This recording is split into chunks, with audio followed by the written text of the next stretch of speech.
आप देख रहे हैं मिड कैप मंत्रा। मार्केट का मूड माहौल पॉजिटिव, नए रिकॉर्ड हाईज हमने निफ्टी सेंसेक्स पर आज के कारोबार में बनते हुए देखे। बाजार दिन के ऊपरी स्तरों के आसपास ही सस्टेन करने की कोशिश करते हुए फिलहाल सेंसेक्स लगभग 1100 पॉइंट ऊपर है। निफ्टी में इस समय आपको तेजी देखने को मिल रही है। निफ्टी 22,300 के पार निकला, 19 स्तरों के आसपास फिलहाल कारोबार कर रहा है।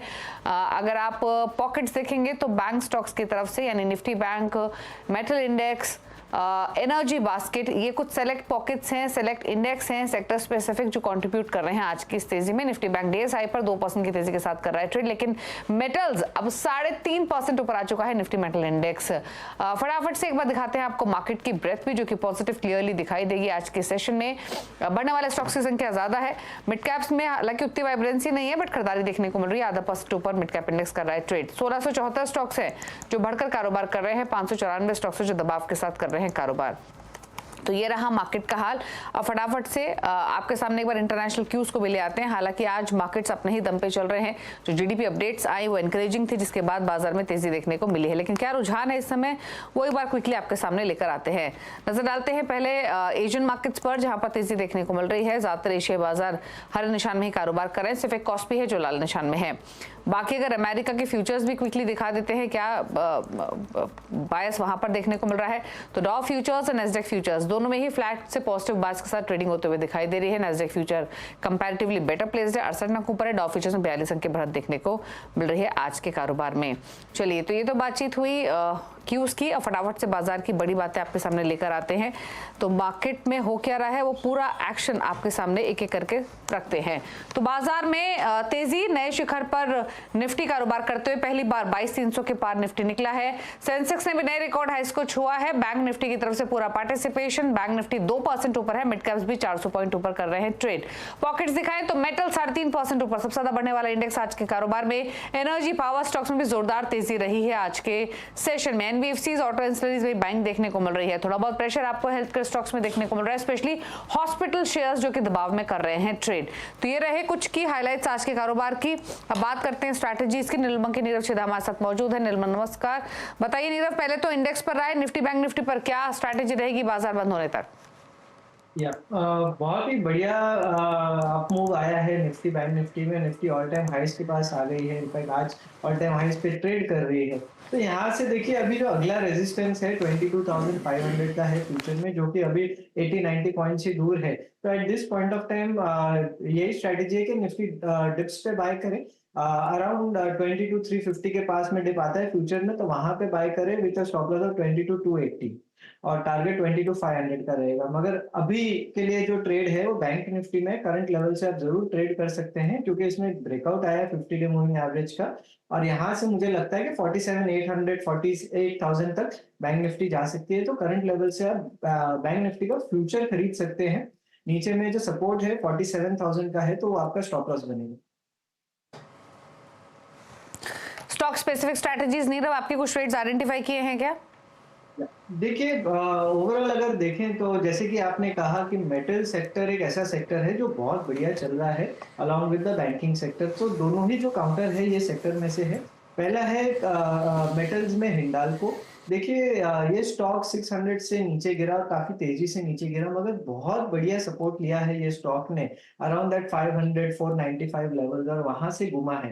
सो आई बिलीव करंट लेवल से हिंडाल्को में बाइंग करी जा सकती है। रोल ओवर्स में भी काफी शॉर्ट कटते हुए दिखे हैं और करंट आज के दिन में भी दिख रहे हैं। सो आई बिलीव करंट लेवल से बाइंग करें। 550 का इसमें टारगेट रहेगा, 509 का इसमें एक स्टॉप लॉस बनेगा। दूसरा जो काउंटर है वो कर्नाटका बैंक में है। पीएसयू काउंटर्स काफी बढ़िया कर रहे हैं इन टर्म्स ऑफ बैंकिंग, और यहाँ से मुझे लग रहा है कि एक अच्छा सपोर्ट आ गया है ये स्टॉक में, एक रिवर्सल दिख रहा है। ये स्टॉक अब उसका जो 50 डे मूविंग एवरेज है वहां तक जरूर जा सकता है, जो 250 के पास में है।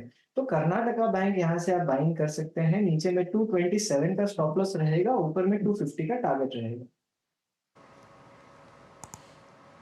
ओके, चलिए, तो ये रही ट्रेडिंग स्ट्रैटेजीज आपके लिए। अकॉर्डिंगली आप ट्रेड ले सकते हैं। हिंडाल्को एक ट्रेड है 550 के लक्ष्य के लिए खरीदारी की सलाह दी जा रही है। 509 का एक स्टॉप लॉस आप मेंटेन कर सकते हैं। कर्नाटका बैंक में भी तेजी की सलाह है, 250 के लक्ष्य के लिए 227 का एक स्टॉप लॉस मेंटेन करें। अब दिखाते हैं आपको मिड कैप्स का हाल, एक एक करके पॉकेट्स आपके सामने लेकर आते हैं जहां पर तेजी या फिर मंदी आज के कारोबार में देखने को मिल रही है। शुरुआत करते हैं तेजी वाली पॉकेट्स के साथ, नजर डालेंगे मेटल्स पर जहां पर एक आउट परफॉर्मेंस है आज के कारोबार में। सेल 7% ऊपर, JSPL 5% ऊपर, JSW स्टील में 4.5% का मूव, हिंदुस्तान जिंक भी 1.5% की तेजी के साथ कर रहा है कारोबार। एनर्जी में ऑयल इंडिया 5% का उछाल, IOC में 2.5% की तेजी, चेन्नई पेट्रो 2.5% ऊपर है, कैस्ट्रॉल में भी 2.5-3% की तेजी देखने को मिल रही है। ये रहे कुछ नंबर्स। वहीं पावर स्टॉक्स देखेंगे तो CG पार्ट 6% ऊपर है, अदानी ग्रीन में 4.5% की तेजी है, साथ ही NHPC 3% ऊपर और 4.5% की तेजी हम टोरेंट पावर में देख रहे हैं। NBFCs जो तेजी में है आज, उसमें PFC REC दोनों 3.5% ऊपर है, PNB हाउसिंग फाइनेंस 2.5% ऊपर और 4% ऊपर ट्रेड कर रहा है टाटा इन्वेस्ट। तो ये NBFCs में वो शेयर्स जो तेजी में है। ऑटो इंडस्ट्रीज में रिको ऑटो 18% ऊपर, GTKT इंडिया 3% ऊपर, 9% ऊपर है जमुना ऑटो, मुंजाल शोभा में भी 7.5% का उछाल। केमिकल्स में Bodal chemical, Jubilant Industries, Tirumalai chemical, यहाँ पर 6-6.5% तक की तेजी आज के सेशन में देखने को मिली है। हॉस्पिटल स्टॉक्स लुढ़के हुए, मैक्स हेल्थ के 7.5% नीचे, ग्लोबल हेल्थ यानी मेदांता 3.5% नीचे है, फोर्टिस में 3.5% की गिरावट और 5.5% नीचे किम्स का स्टॉक कारोबार करते हुए दिखाई दे रहा है। तो ये हैं कुछ सेलेक्ट पॉकेट जहां पर आज तेजी या फिर मंदी देखने को मिल रही है। हालांकि बढ़ने वाले स्टॉक्स की संख्या ज्यादा है।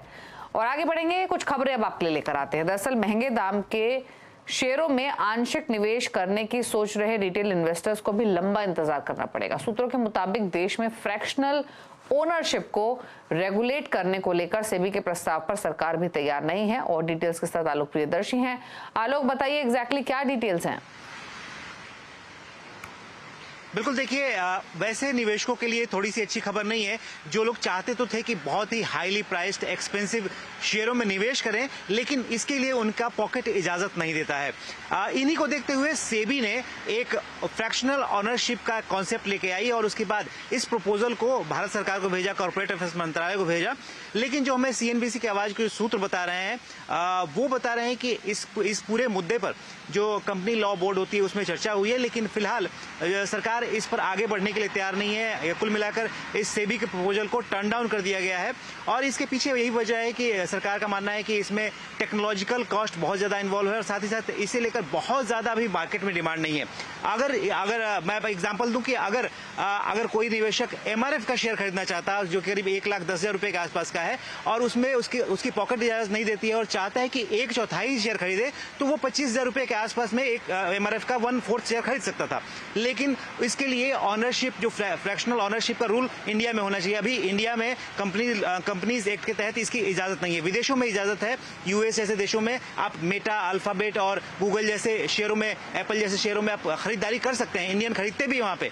उसी को कॉन्सेप्ट को देखते हुए इंडिया में इस पर लाने की बातचीत चल रही थी, लेकिन अभी इस पर एक तरह से सरकार का नो गो है। और जो फ्रैक्शनल ऑनरशिप को देखते हुए इसमें कंपनियों को भी बेनिफिट हो सकता था कि उनको कॉर्पोरेट गवर्नेंस को लेकर काफी फायदा मिलता और दूसरी रिटेल पार्टिसिपेशन भी बढ़ता। सरकार सेबी का ये प्रपोजल था, लेकिन अभी फिलहाल सरकार इस पर आगे बढ़ती हुई नहीं दिख रही है। शुक्रिया आपका आलोक की डिटेल्स बताने के लिए। तो ये है एक इम्पॉर्टेंट इन्फॉर्मेशन। आगे बढ़ेंगे और आप बात करेंगे वोडाफोन आइडिया की। वोडाफोन आइडिया में आज जोरदार तेजी देखने को मिल रही है। दरअसल moneycontrol.com को मिली एक्सक्लूसिव इन्फॉर्मेशन के मुताबिक कंपनी को $100 करोड़ की पूंजी मिल सकती है। और डिटेल्स के साथ हमारे साथ हैं देबोऋषि चाकी। देबोऋषि, बताइए एग्जैक्टली क्या डिटेल्स मिल रही है, कितनी फंडिंग मिल सकती है, कहाँ से आ सकती है फंडिंग? देखिए, हमारे सोर्सेस हमें बता रहे हैं कि ऑलरेडी वोडाफोन आइडिया ने जो अपने उनके लेंडर्स हैं, फॉरेन लेंडर्स और उनके जो इंडियन लेंडर्स हैं, उनको बोला है कि उनके पास में 1 बिलियन विच इज जो मेरे ख्याल से 8,200 करोड़ के आसपास है, तो उसका उनको कमिटमेंट एंकर इन्वेस्टर्स से मिल गया है। तो इससे वोडाफोन आइडिया की जो एबिलिटी है आगे जो और डेट वो रेज कर सकते हैं वो काफी ज्यादा एनहांस हो जाती है। तो ये उन्होंने अपने लेंडर्स को बताया है। इसके साथ में जो हमें समझ में आ रहा है कि इनके जो प्रोमोटर्स हैं ये भी साथ में कंट्रीब्यूट करेंगे। आदित्य बिरला ग्रुप ऑब्वियसली वो कंट्रीब्यूट करेंगे, साथ में मेरे ख्याल से वोडाफोन ग्रुप PLC भी शायद इसके साथ में कंट्रीब्यूट करेंगे। तो ये उन्होंने अपने लेंडर्स को बताया है। इससे ये काफी पॉजिटिव डेवलपमेंट है अगर कंपनी के पर्सपेक्टिव से आप देखें तो। कौन है ये एंकर इन्वेस्टर्स, हमें अभी तक इसका नहीं हमें पता चला है, इनकी आइडेंटिटी नहीं पता चली है, बट कंपनी ने बताया है कि ये सारे जो इन्वेस्टर्स हैं ये ऑलरेडी टाइड अप है और जैसे ही सारे अप्रूवल्स आ जाएंगे, प्रोसेस जैसे ही शुरू होगा, ये इस कंपनी में इन्वेस्ट करेंगे। शुक्रिया देबोरिशी डिटेल्स बताने के लिए। तो फंडिंग आ सकती है $100 करोड़ के आसपास की, और इम्पोर्टेंट खबर वोडाफोन आइडिया के लिए और इन्वेस्टर्स के लिए भी जो इस कंपनी में इन्वेस्टेड हैं। रुक रहे हैं एक ब्रेक के लिए, ब्रेक के उस पार कुछ और खबरें आपके लिए लेकर आएंगे, साथ ही खैर नंबर 1 का अपडेट। आप देखते रहिए मिड कैप मंत्रा।